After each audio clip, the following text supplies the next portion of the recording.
Now, men, we need to work on our character.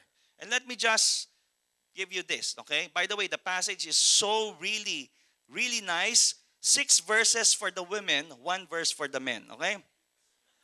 For the men, in the same way, husbands, give honor to your wives. Treat your wife with understanding as you live together. She may be weaker than you are, but she is your equal partner in God's gift of new life. Treat her as you should, so your prayers will not be hindered. Now, men, you want to get married someday? 3 things we can learn. Honor the woman. Now, basically, let me give you a practical tip. Okay? Treat every woman like your sister and your daughter. People ask me, anong pwede, anong hindi pwede sa date? Sabi ko, I don't want to be legalistic. It's not for me to tell you what you can do, what you cannot do. But look at it this way. Treat the girl that you're dating as you would want somebody to treat your daughter.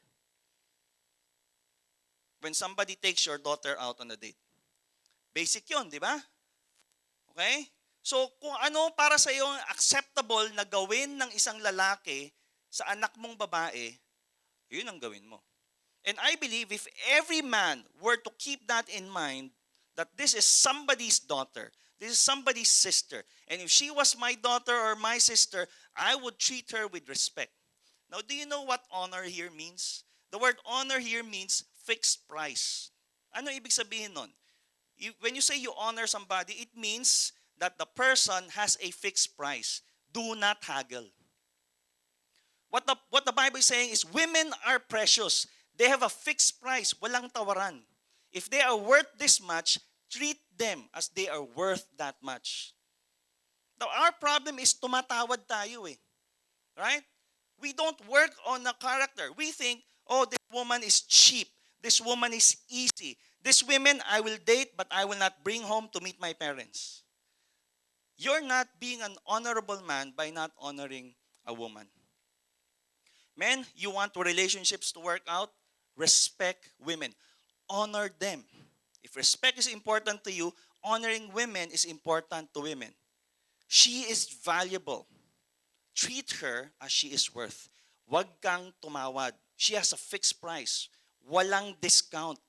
And every time you dishonor a woman, you're asking for a discount that you're not supposed to get. You know what we call getting something lower than its actual cost, but it's not allowed. You know what we call that? Stealing. Di ba? We call that stealing. If something is worth 100 pesos, you only give 50 pesos and you run away with the item, but the fixed price is 100, what do you call that? Stealing ang tawag doon. Hindi ka naman binigyan ng discount eh. Now women, listen to me. God said you have a fixed price. Never ever sell yourself on a discount. You're not on sale. Get that? If he doesn't respect you, he's not worth you. Right? If he cannot wait, then he's not worth your time. He's not. He's not.